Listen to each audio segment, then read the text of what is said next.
Oh, it's not breaking news. But let's try it again. There we go. This is why we have Nick Proto Exactly. up here. But no, good job. I can definitely hear you and myself in my ear. It's okay though. Oh, really? Yeah, I'm calling to the IFB. I'll probably take it out. I can deal with it.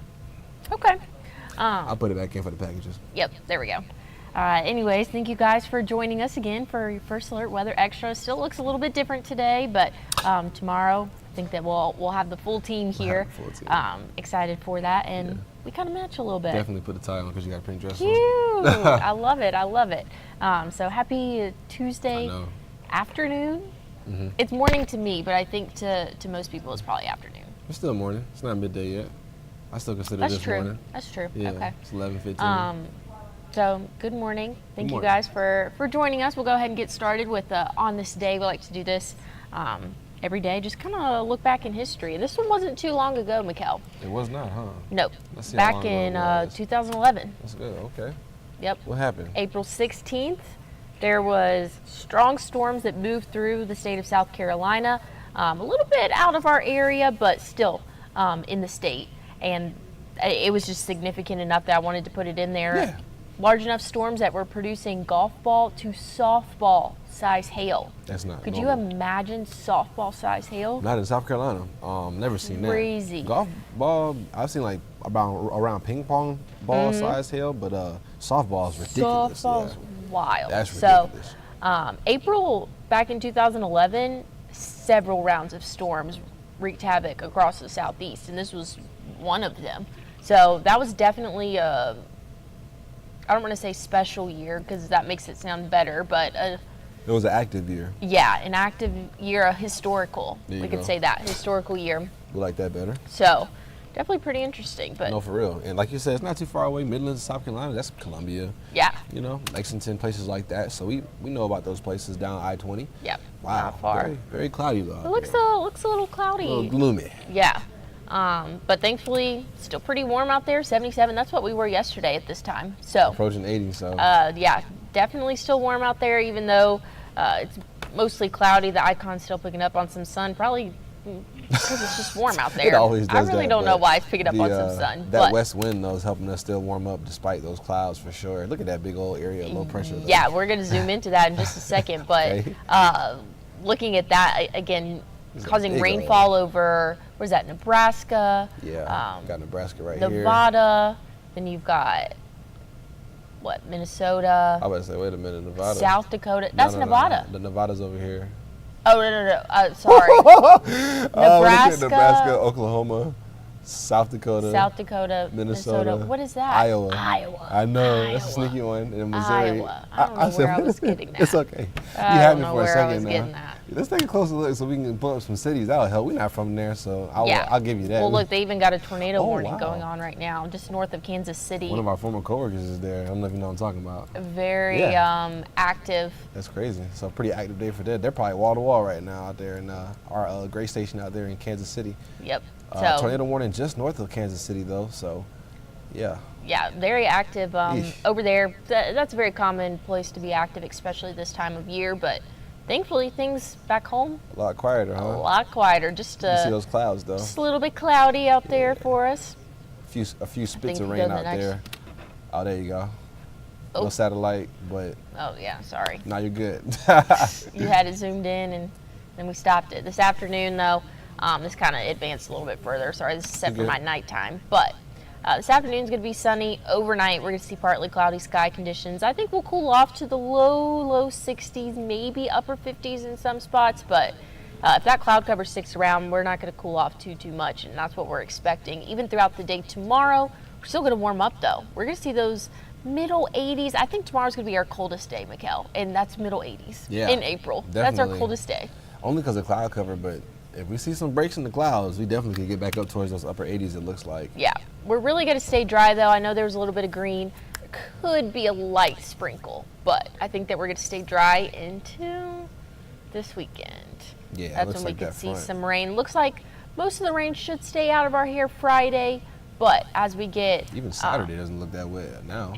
yeah, maybe it kind of go back a little bit. It might have actually been a little bit on Friday night maybe.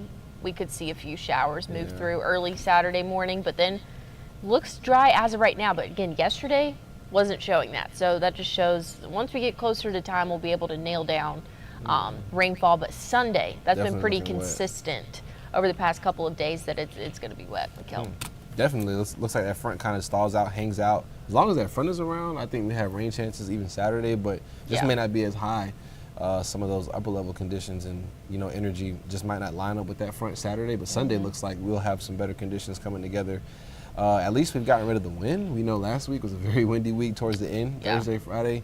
Some of those wind gusts, though. I mean, Wednesday could be up to 20, but yeah, you're right. Noticeable, yeah. A lot better. Yeah, it's noticeable, but that was crazy. I never really, I was out there in those winds doing traffic and all of that with the camera. That was insane to see the traffic lights swinging, and we had some trees that came down too, just not even from thunderstorms, just from that sheer wind field that was kind of building in after that system. But UV index is high again today, so you got to start worrying about that, even though it's not quite summertime yet. Yeah, still need to getting more intense. Have protection, sunscreen, wear protective clothing. It's definitely good. Got some baseball tonight. I'm excited. I'm excited this baseball season. Yeah, and our Green Jackets pretty good. They're doing okay. I kind of looked at their record, and they have a few losses, but definitely I think more wins at this point than losses. So they're a pretty solid team, though, and of course they're the I think single A affiliate to the Braves is what they call it. But really cool that they're associated with the Atlanta Braves. I feel like, especially the Braves have been on a pretty good run lately. Yeah. Recently winning the World Series within the past 5 years, twice maybe. Yeah, I think so. Yeah, and I'm not a big baseball guy. I just happen to know all that though, just from kind of hearing it and seeing it, of course, on our news stations and knowing a few baseball fans. But it's going to be warm this afternoon at first pitch. But once the sun goes down, it'll cool off a little bit. Not much, though. So it's going to be comfortable this evening. Oh, yeah. Thankfully. Mild. We call that mild. Mild. You're right. A little bit, though. I don't like the 7-day. I'm just saying it. Oh, you know what? We didn't, I don't know if you have it in your show, the For the Record graphic, because Thursday, we definitely okay, If you don't, I'll pull it up, Yep, I'll talk about the 7-day. But again, today, tomorrow, we'll be in those middle upper 70s. By Thursday, we could see 90. And Mikel's going to get our on the record graphic for us, and that's when we can see. 90. Are we going to break the record? We'll have to wait and see on Thursday. But Friday, things are okay. There we go. There we go. So today, we might get close, but I don't think we'll tie it today quite, unless we just see a really abrupt warm-up, even more than what we thought. But Thursday looks like a real chance to at least challenging that high to tie it and possibly break it, because we did see a few models show 92 yesterday, so that trend continues today and continues to build towards Thursday. We have a real chance of tying or breaking that record set way back in 1896. I was about to say, this is a long time standing record. Over a century. Because we don't really see the 90s too much in April. No, this is definitely above average. We're typically in the upper 70s right now, so it's not. It shouldn't be pool season quite yet, but this is pool weather right here. So, but there are pools open, believe it or not. I've been to the pool. So I've taken advantage of that. Yeah, take advantage of this hot week because pools are open. I guess most places now. I guess apartment complex wise. Yeah. So One thing though, if we go back to the 7-day, once we see that rain move through this weekend. Oh wow, yeah. Well, check out next Monday. Upper 60s. Are you kidding? Roller coasters. That's a roughly 20-degree difference from what we're seeing today to what we can expect next Monday. Yep. So, wild roller coaster. Cool. Or we could say a 20-degree difference between Saturday and Monday. That's in a matter of 24 to 48 hours, more like 48 hours. But that's still, crazy. Yeah, that's pretty impressive. And then I actually looked ahead towards next Tuesday morning, and we're back towards the upper 40s for lows versus 60s that we have now. So that's, you got to be careful in that kind of situation. Like if you have a sensitive immune system or not the strongest immune system, that kind of change in the weather could cause you to get a little bit sick there. I will say good news is that we are, here you go, get a little closer. I will say, I think that it's good that we're above average instead of below average. Because that's when things could get a little finicky, because we could have to deal with like late freeze, late frost, and we're on the opposite end. So I think that is a little bit better. Maybe things will bloom a little bit earlier. I don't know in terms of like crops, but at least most of the household plants aren't going to have any issues with this warmer air. So yeah, that's maybe the good news, but I'm holding on to next week, man. I'm ready for it, but yeah, I'm ready for Sunday. Hopefully it doesn't rain too much, but it looks a little bit soggy. Yeah. Saturday may end up being actually a nice day though, so if we end up about 88 and actually pretty dry, I might find myself at a pool. Yeah. Just dip my toes in there, cool off a little bit, or my feet rather. I'll put my whole foot in there, not just my toes. It's kind of weird, put your toes in there. Anyway, let's get off that subject. We have some videos to talk about. Yeah, we definitely do. The first one, a little bit closer to home, Georgia woman was in bed when a EF2 tornado hit and a tree came through her house. A whole tree? Yep. Not just a branch, a whole tree, huh? Yeah, let's take a look. Let's try to take a look here. Okay, there it is. Ceilings caved in, debris covering bedrooms. I'm like a fish out of water. I could command a unit in the Navy, but I can't do this. The Navy veteran's mother, Ruby Clark, has Alzheimer's and was inside with her caregiver, sitting on her bed 3 minutes before a tree crashed on top of it. Neighbors heard it. I ran up to make sure she was okay. And so she and the caregiver had come out through the garage, and they were okay. It was devastating because Ruby's home is her pride and joy. While family handled the emergency, they did two things you might not think of to help: removed pictures and food. Was fearful of the mold in the pictures, cleaned out the perishables, and just kind of helped her the best we can. She's used to taking care of everyone else, so this was an opportunity for someone to take care of her. Now the caregiver's car is totaled. The home needs repairs from the bedrooms to the dining room. Plus, the owner will need new nurses while living in a different part of town. The retired Navy commander said she'll need help juggling all of that with her day job at Veterans Affairs. I do realize that I'm blessed because my mother and the caregiver is okay, but because my mother has Alzheimer's, taking her out of her environment, it has been really bad on her. Look at the damage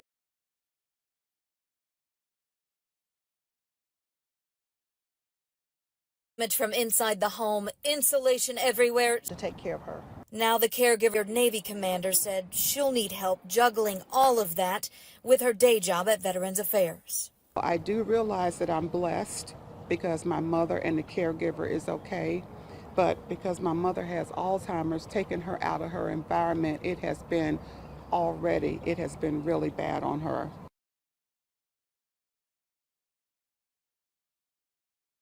All right, we're unmuted now. Sorry about that, folks. I got a little trigger happy there. Yeah. I wanted to make sure we watched the whole package, but I think it was actually over the first time. Yeah, that's okay though. A lot of damage though. That was in DeKalb. Is that how you say it? DeKalb. Yeah, I know they got a lot of crazy, County. funny spellings. DeKalb County though. I'm not sure what city's in DeKalb. I mean, of course, Atlanta. I was about to say, yeah, that's like in the Atlanta cities, area, but yeah. this was from the storm system that we had last week that moved through, and thankfully it was a lot less potent, severe. yeah.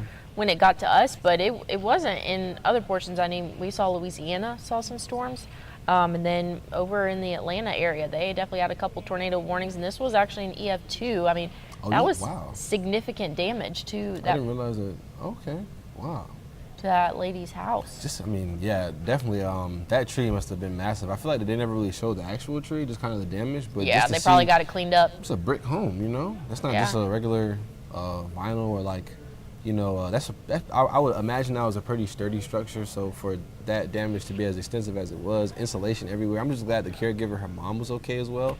That's you know. And the car looked fine too. Corvette too. Isn't that crazy? Old school Corvette there. It had Miss Ruby on it. I like that, but yeah, they still have that at least. You know, that's a memory and also money. You know, you could definitely eventually that'll be worth, or it probably already is worth a lot of money actually. Yeah. As a, I don't know if they would call that an antique car, but probably. Yeah, it is.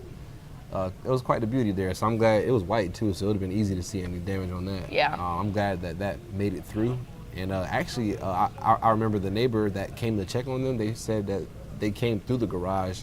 I'm assuming that's where the car is. So the garage was okay, but that side of the house where she was at, and they said that she was literally sitting on her bed like 3 minutes before. I know. And you saw all that debris over her bed, so. Crazy. Man, it's just those stories like that just never fail to amaze me, and it just really shows the fragility, if that's a word, of life. You know, you could literally a 3-minute difference could have been her life. Yeah. You know, or some grave injuries. Well, something that I want to point out too. This happened overnight, and they need to have a way, or everybody, not just them, but everybody needs to have a way to get those watches and warnings. Great way to do that is a NOAA weather radio, or if you have, again, if you're here, have the WRDW weather app. It'll alert you whenever there are storms in your area, rain in your area, but especially during those like severe thunderstorm warnings, tornado warnings, it'll let you know, hey, your area could see some of those stronger storms there. So that's definitely have a way to get those alerts overnight. Maybe if you sleep with your phone on silent, just staying weather aware throughout the week, just knowing, oh, hey, storms are coming tonight. Let me keep my phone, the ringer on. Yeah, so this is just an example. I mean, we get so many night storms here. They're always, I feel like, happening overnight. So it's just definitely important to have ways to get those watches and warnings while you sleep. So that was another big takeaway for that. But, Mikel, we have another package. This was in, okay, I might say it wrong. I'm not ready for it yet. Are you going? No. Oh, okay. Just loading it up. It's in Cowie. I would say Kauai. But We'll hear him. I'm not from Hawaii. I'm not from Hawaii either. I'm not. But I just forget Kauai. Okay. We'll go with that. Kauai.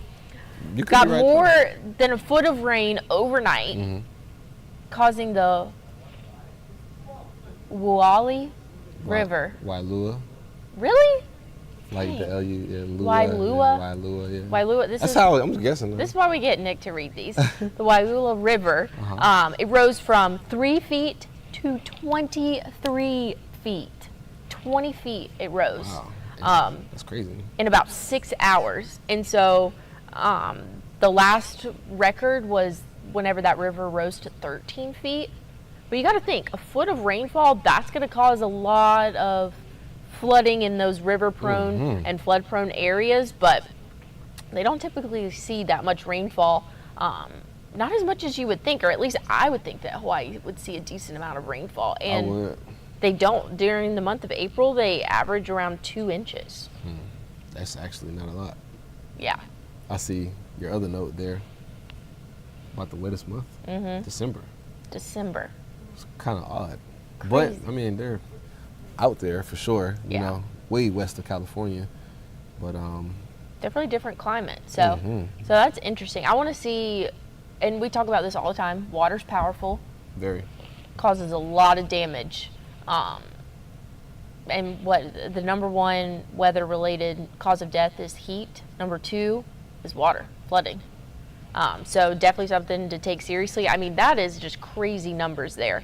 That river rising from 3 feet to 23. I mean, that's definitely crazy. But let's take a look. I want to see what we got. Okay. All the debris was bottlenecked beneath the bridge, toppling a drill rig used for construction. The rig came to rest against some power lines over the southbound lanes. That, in turn, clogged traffic in the northbound lanes, which were contraflowed. Meanwhile, a few miles upstream, this is what Wailua resident Josh McLaughlin saw at 1 in the morning. His trucks and vehicles nearly completely submerged. It was up to here. It was the middle of my door. It was at my chest. So it was right here. When I walked to my truck last night, it was up to here. And I was like, it's already gone. There's no saving it. Even the cup holders in the middle console are still filled with water. He says there was no roar of a flash flood. The water from the river just rose and flowed through his yard. I got woken up on my phone. My friend, AJ called me and was like, hey, we're getting flooded. And I ran downstairs and it was already too late, His neighbor operates a kayak rental company. Last night, McLaughlin says the kayaks had floated everywhere. All these kayaks were spread across the whole yard. They didn't float away only because the gates to the property were closed. Back at the Wailua Bridge, county officials say there was no damage to the bridge itself, so both sets of lanes should be open Saturday. Kauai County officials say they'll also be assessing damage tomorrow. McLaughlin considers himself lucky because his home is built on stilts. Anything that was below 4 feet, it's either gone or ruined. In Wailua, Kauai, Ben Gutierrez.